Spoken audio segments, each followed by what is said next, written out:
Essa divisão, ela não é estanque, repito, e ela é meramente didática.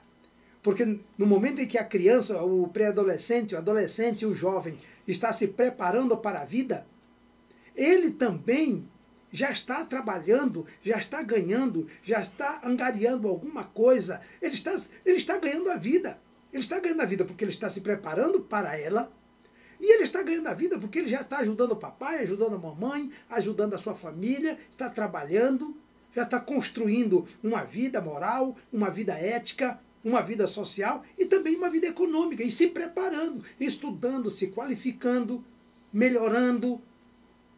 Tudo bem, terminou aí os seus 20 e tantos anos, já está preparado, 30 anos, aí ele começa a trabalhar de maneira mais efetiva, mais sistemática, ganhando mais, preparando a sua vida. Aí, agora eu não tenho tempo para nada. Eu não tenho tempo nem para ir à igreja, não tenho tempo para ler as escrituras, não tenho tempo para ter amizade, porque o meu negócio é ganhar a vida. Eu trabalho dia e noite, eu quero ganhar a vida, eu quero ganhar a vida, eu quero ganhar a vida. Daqui a pouco ele entra em um processo de um estresse terrível, que ele nem ganha a vida e perde a pouca que tem.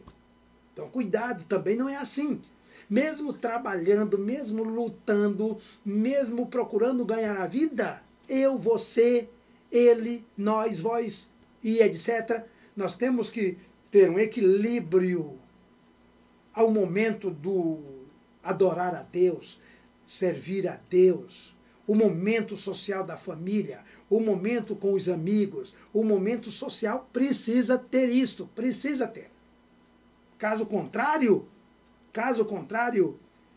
você poderá entrar em um processo que não cresce. Então, ao mesmo tempo que você está ganhando a vida, você já está também desfrutando dela.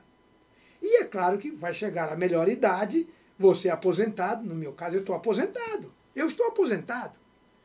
Então aposentado, repito, é sentado no aposento.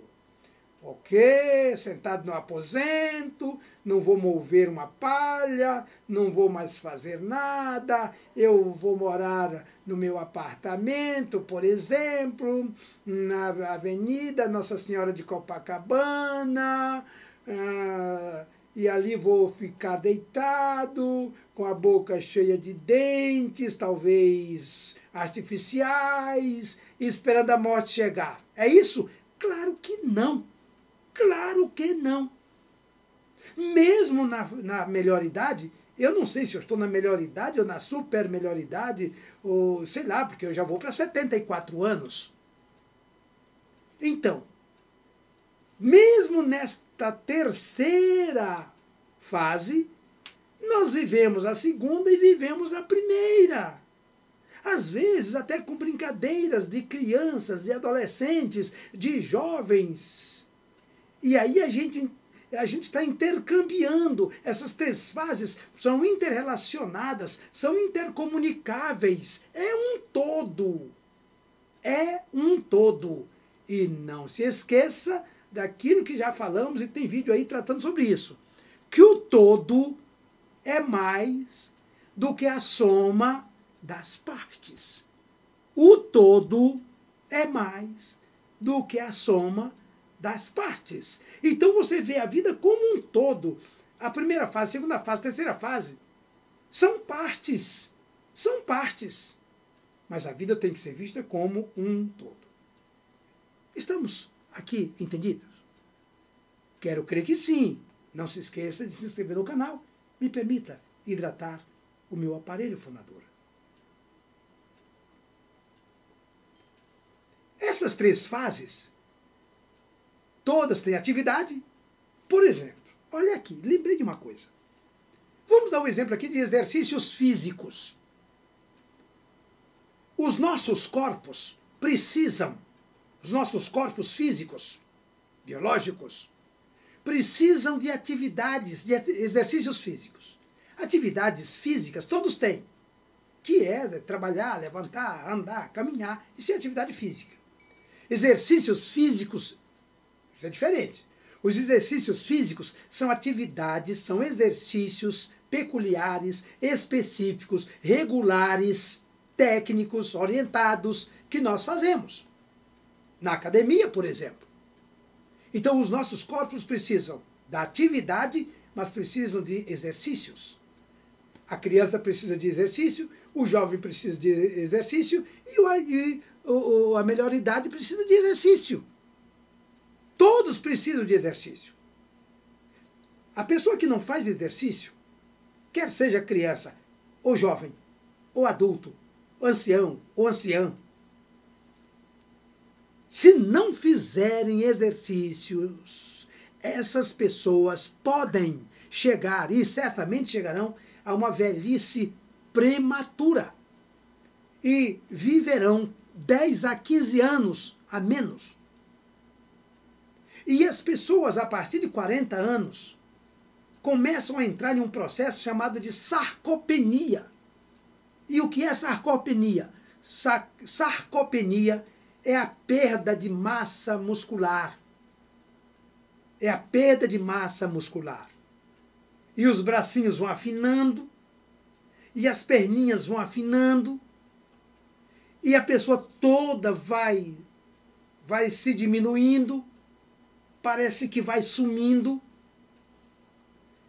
vai ficando fraca, cansada, perde as forças, e se levar um tombo, quebra um braço, uma perna, o fêmur, a bacia.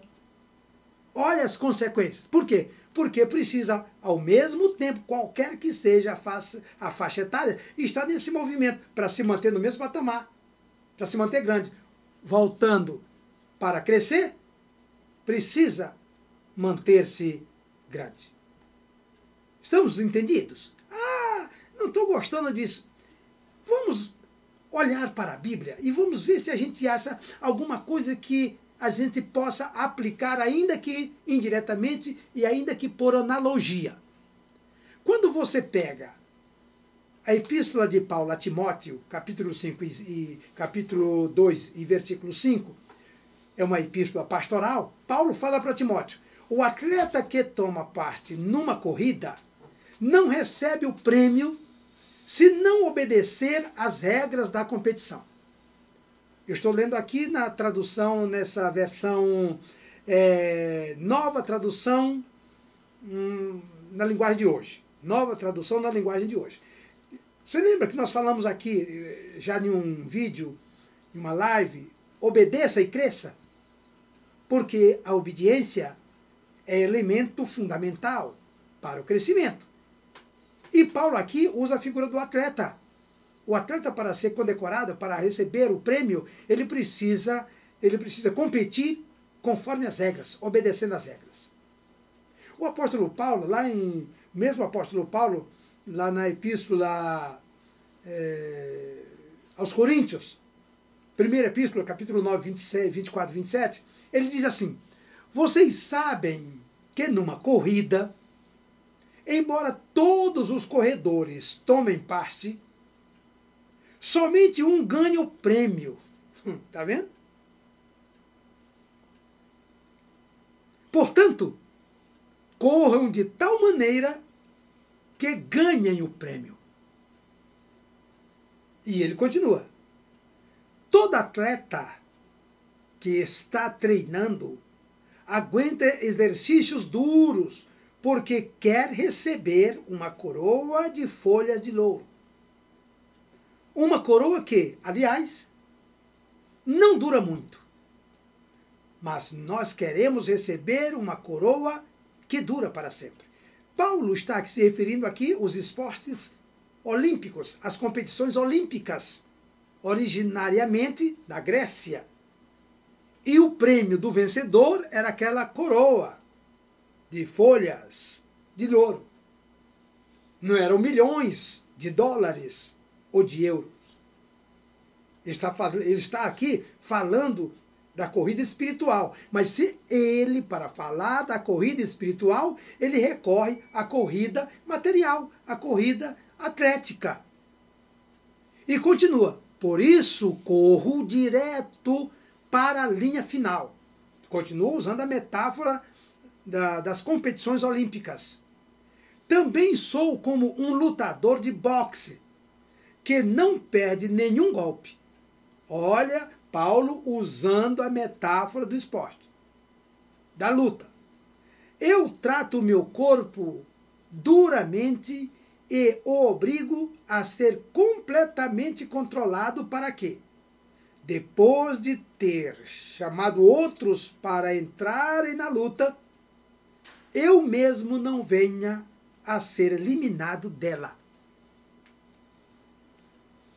Estão ouvindo o que Paulo está dizendo? E aí, ele traz outro texto em Filipenses 3, 12 e 14.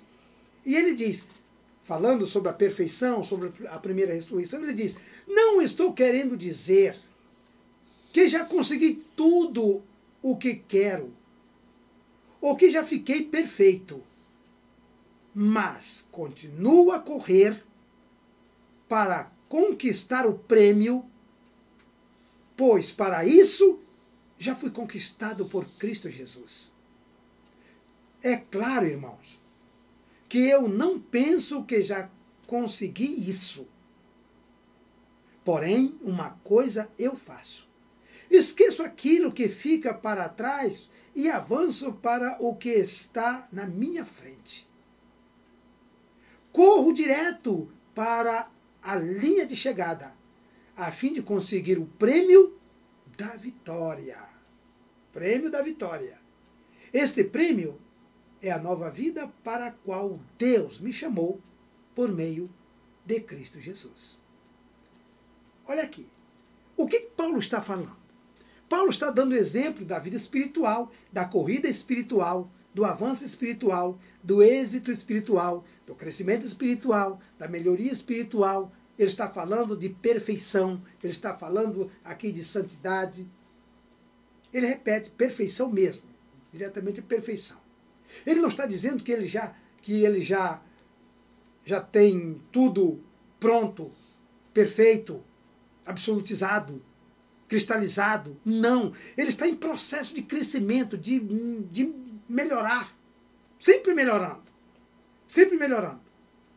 Agora, vamos aplicar esta filosofia teológica na nossa vida prática para crescermos também como cidadãos da terra, porque aqui ele está falando o crescimento como cidadão dos céus, mas nós também podemos aplicar na nossa corrida como crescimento de cidadãos da terra. Por quê? Ele usa a metáfora dos esportes, das corridas, das competições, aqui e agora. Então, há uma simbiose nos exemplos. Tanto os exemplos espirituais nos fortalecem, como os exemplos materiais fortalecem os exemplos espirituais. E por que não? Vamos pensar nisso. E vamos entender que podemos crescer, que podemos ser maior do que nós somos, que podemos nos considerar grandes para a glória do Senhor, que somos para a glória do Senhor, que temos para a glória do Senhor, sem essa falsa humildade, sem essa hipocrisia. Foi Deus que nos deu, tudo foi, mas Ele nos deu e nos entregou para que nós fizéssemos, para que nós realizássemos, para que nós dirigíssemos, para que nós administrássemos. Claro que tudo, em totum, na totalidade, é dele. E nós recebemos dele. Mas nós somos sujeitos ativos e diligentes para aquilo que ele determinou. E não ficar de braços cruzados, e não ficar com medo de dizer que é, dizer que sabe, e não se prepara, e não estuda, e não se qualifica, e não procura ganhar um pouco mais, não procura ser um pouco mais do que é, para o seu bem, para o bem dos seus, para o bem dos seus amigos, da sociedade e para o bem, principalmente, da obra de Deus. Da obra de Deus. Pense nisso. Vamos crescer. Vamos crescer. Sempre, em primeiro lugar, na graça e no conhecimento de Jesus. e vamos crescer em todas as outras áreas e em todos os outros setores, sempre com amor, com humildade, com empatia, com respeito, com moral, com ética, na legalidade, sem sermos legalistas, claro. Vamos crescer?